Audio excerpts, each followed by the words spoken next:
October 18, 1940. Berlin, Germany. The red carpet rolls out like a ribbon of expectation. The cameras flash, blinding in their brightness, capturing the carefully curated smiles of the star-studded crowd. The air is heavy with perfume and the scent of fresh-cut flowers that line the entrance to the Grand Theater. At the center of it all stands Christine Kaufmann, the very image of cinematic perfection. Dark hair flowing, lips painted the color of ruby red, eyes sparkling with an illusion of innocence. The actress the world loves. The actress the Nazis adore. But there's more to Christine than the carefully constructed image the world sees. The applause, the glittering lights, the incessant chatter of the press, all are part of the game. They know her as the star of romantic comedies and heart-wrenching dramas. She plays the kind of woman every man dreams of, every girl envies, and every nation wishes to claim as its own. The glamorous, radiant Christine, young, beautiful, utterly unattainable. But beneath the veneer of public adoration, there is something else, something dark, a secret that hides behind her eyes when the spotlight fades.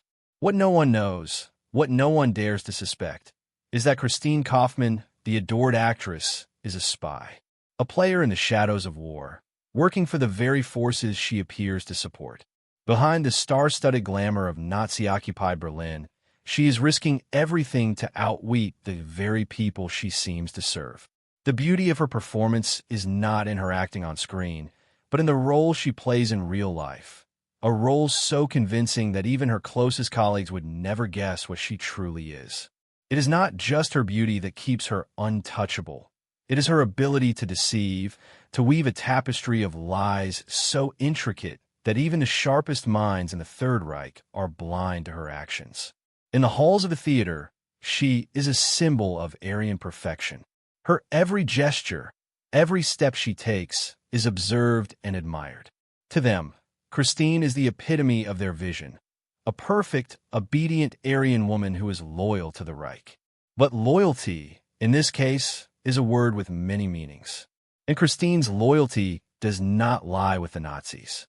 She is loyal to something else entirely, the resistance, the quiet, invisible force that fights against the occupation, against the tyrants who think they can rule the world with blood and iron. Christine knows that to survive, to keep fighting for the side of freedom, she must play the part that is demanded of her. She must stand tall, smile, wave, and pretend she is one of them. The world must believe it. As the evening unfolds, the theater fills with Nazi officers, actors, producers, and officials, all drunk on the spectacle of power. Everyone around Christine is too caught up in their own roles to suspect hers. The film is not the only thing that will be discussed tonight. The laughter, the champagne, the promises of future roles, future power, swirl around her. But Christine knows that behind the allure of the applause, she is a prisoner of her own design. Every part of this performance is carefully crafted for a purpose greater than fame. It is a mask, a shield that protects the truth. She's learned, over the years, that the best way to move unnoticed through a crowd is to give them what they want to see. In Berlin, her name has become synonymous with purity and loyalty to the Reich. Her films have painted a picture of the perfect German woman, strong, beautiful, patriotic. And it is this very image that she manipulates, using it to gather information, to make contact with the resistance fighters who risk their lives every day to sabotage the Nazi war machine. She moves through the shadows, never revealing the truth to anyone, not even her closest friends. They think she is just an actress, another pretty face in a world of war. But Christine knows the game. She knows what they are too blind to see. In her, the Nazis have made a fatal mistake. And yet, despite the importance of her mission, there is a part of her that despairs at the role she must play. How many times has she wished for freedom? Freedom to stand for what she believes without pretending to be what she is not. How many times has she longed to drop the act, to shout out the truth? But the stakes are too high. Too many lives are at risk, including her own. Every secret she carries, every piece of information she passes along, could be her undoing. One mistake, one slip of the tongue, and everything would come crashing down. But tonight is not about mistakes. Tonight is about survival. Tonight, she plays her part as the perfect Aryan star. She smiles, she waves, she laughs, and she dances in the arms of men who will never know the truth about her. The applause rings in her ears like a reminder of how far she has come, how deep into enemy territory she has embedded herself. It is the applause that shields her. It is the applause that blinds the world to the real woman standing behind the facade. As the night draws to a close, Christine steps away from the theater, her mind still racing with thoughts of what has been passed along in whispered conversations, the fragments of messages carried beneath her dress. The streetlights flicker as she walks, their shadows long and disorienting, but she is not afraid. The war has taught her not to fear the darkness. It is the light that is dangerous. In the light, people see only what they want to see, not what is really there. But as she makes her way through the back alleys of Berlin, a thought lingers in her mind. How long can she keep this up? How long can she wear the mask before it cracks? And if it does, what will be left of her? The actress, the spy, the woman who plays the role of her life. Will history remember her as a hero, or will she be lost to the shadows? Just another footnote in the war no one cared to tell. And the applause, that sound that has followed her for so long, begins to feel less like a celebration and more like a warning. A warning that even the brightest stars can burn out. This expanded opening scene captures the essence of Christine's dual life, the actress and the spy, and the emotional undercurrent of living under constant disguise. It reveals the tension between her public persona and the truth she hides, setting up the paradox at the heart of her story. March 3rd, 1941. Paris, France. The cobblestones of Paris seem to hum beneath Christine's heels as she walks through the narrow streets. Their rhythmic tap-tap-tap like the ticking of a clock she can't stop. Her breath, soft but measured, escapes in foggy puffs in the early morning chill. The city is still waking up. The cafes have yet to fill with chatter. The air is cool with the lingering remnants of winter, and the night shadows still hang heavy in the alleys. But Christine moves with a purpose, her steps purposeful yet graceful, as if the very city herself is part of the performance. By all outward appearances, she is just another glamorous actress, on her way to a meeting, perhaps, or a social gathering. But her movements, while elegant, carry a deeper weight. Beneath the coat, draped over her shoulders, hidden in the lining of her dress, are several pieces of crucial intelligence. Maps, documents, and coded messages, all wrapped in the elegant disguise of her carefully constructed public persona. No one suspects her. Not the officer who nods to her as she walks past, nor the street vendor who sells her a morning croissant with a smile, nor the fellow actress who might share a word of idle gossip. To them, she is just another star in the occupied city, a woman whose name they've seen in cinema, whose face they recognize from the silver screen. But Christine is not just an actress. She is a conduit of resistance, a thread in the tangled web of spies who work beneath the radar, operating in silence to undermine the Nazi regime. The same regime that adores her, that praises her beauty and perfection, that expects her loyalty. And yet, it is precisely that blind loyalty she manipulates to carry out the most dangerous of missions. The meeting today is no different than the others. Routine, subtle, and filled with risks she dares not acknowledge to herself. She passes through a hidden door at a small cafe in the Latin Quarter, a spot known only to the few trusted members of the French resistance. Inside, the warmth of the place feels like a sanctuary. The air smells of coffee and stale cigarettes, and the low hum of hushed voices fills the space. There is little time for pleasantries, no room for small talk. The war is everywhere, even in this corner of Paris. Christine's eyes scan the room, searching for the contact who will deliver the messages she must carry back to Berlin. A slight nod from an older man, his face lined with years of hardship, and she knows who it is. Her heart quickens, but her face betrays nothing. This is the game she plays, the one where every move is calculated every expression hidden behind layers of acting skill. He slides a small envelope across the table, a mere whisper of paper against the wood. Christine's fingers brush against it as she reaches for the message. The ink is faded, the paper thin, the contents only partially legible. But Christine doesn't need clarity. She has memorized enough of these messages to know what needs to be done.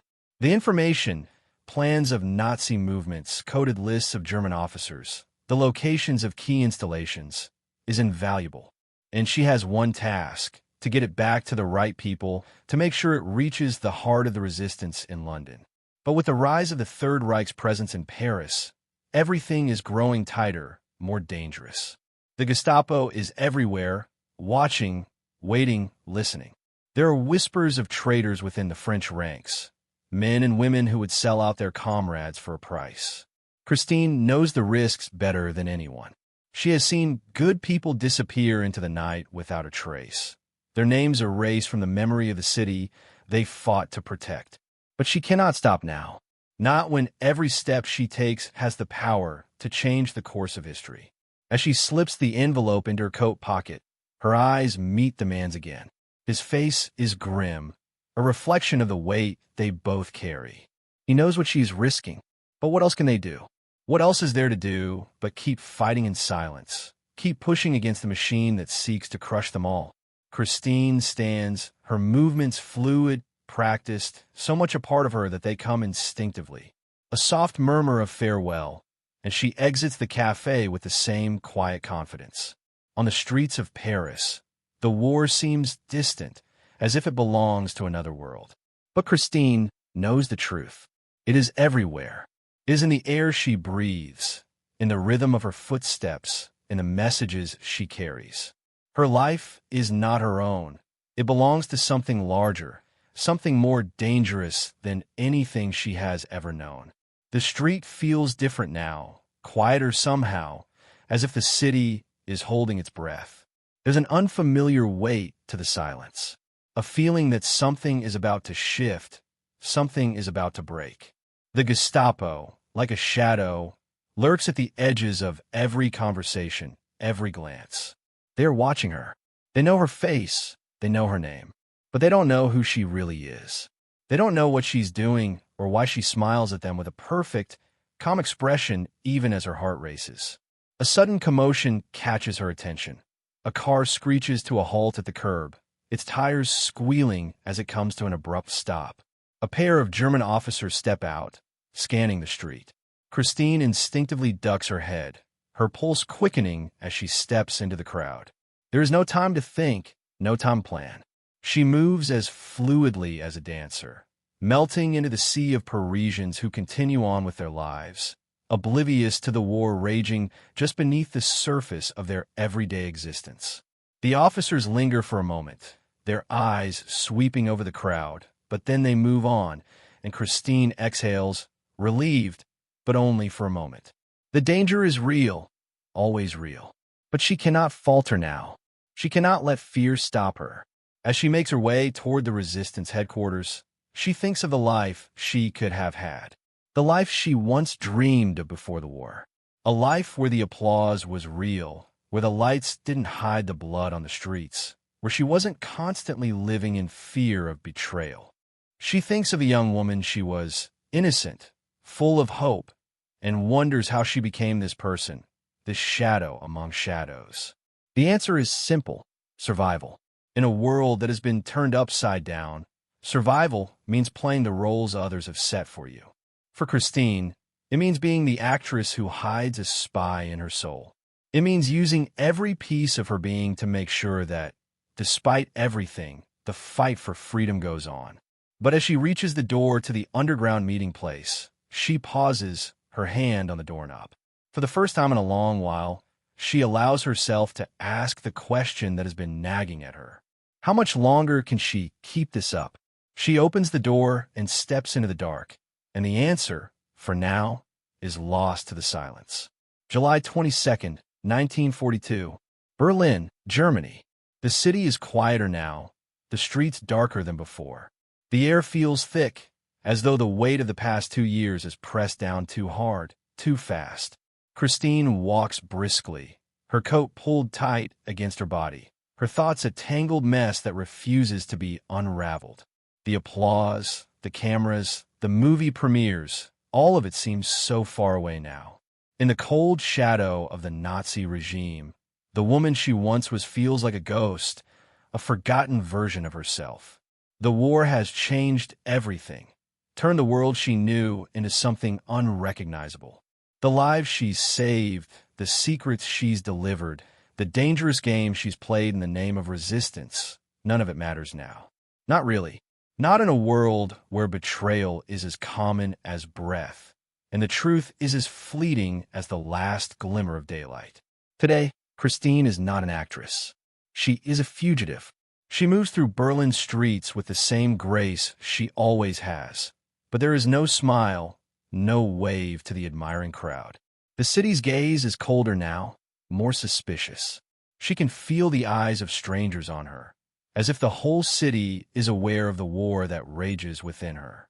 Her every step feels heavy, each one a reminder of the lies she has built around herself.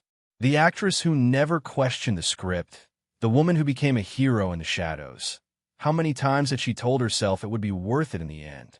How many times had she believed that the applause would come, that recognition would follow, that the world would know her true role? But now, after so much sacrifice, she understands that the truth she so desperately hoped for might never come. She has been played just as much as those who think they have played her. The war has stolen everything. As Christine walks past the familiar buildings, she is reminded of the friend she has lost. The faces of the resistance fighters who risked their lives alongside her, only to be swept away by the Gestapo. There were whispers of traitors among their ranks, names she can no longer trust, faces she cannot count on. And though she has survived up until now, there is a growing fear in her heart, a fear that the net is closing in, that her time is running out. She stops at an alleyway, glancing over her shoulder to ensure no one is watching. Her heart pounds in her chest. She doesn't want to admit it, but she knows. The end is near. The secret she has been carrying for so long is too dangerous, too important. It is a ticking time bomb, and if she doesn't make the right move soon, it will destroy everything. Christine's mind races as she heads toward the Resistance's underground headquarters. The building, once a sanctuary, now feels like a trap. Her fingers brush against the rough stone of the wall as she walks past, and for a brief moment, she recalls the faces of the men and women she has worked with over the past 2 years. Brave, selfless individuals who believed in something greater than themselves. People who believed that, if they fought hard enough, they could change the course of history. But now she wonders, has all been worth it? Did their sacrifices matter? The door to the underground hideout is open just a crack, and Christine steps inside. The room is dim, the air thick with the smell of sweat and cigarette smoke. The faces around the table are familiar, but today they feel distant, like strangers. They know why she's here, what she's been carrying, but there is no warmth in their eyes, no reassurance. They are all in this together, but each person seems lost in their own fear, their own doubts. The man who greets her is different now. His face is drawn, his eyes hollow. The war has taken its toll on all of them. "We have news," he says, his voice low, tight with tension. "The Gestapo is closer than we thought. They've got people inside, Christine. They know about us. They're watching everyone now. You can't stay here much longer." She nods, the weight of the news settling heavily in her chest. There is nothing new in this. She's known it for weeks now. The resistance has always been vulnerable, and now the cracks are starting to show. The fear is palpable. The fear of being caught, of being exposed, of everything they've worked for being undone in an instant. "What do you want me to do?" she asks, her voice surprisingly steady despite the terror that churns in her stomach.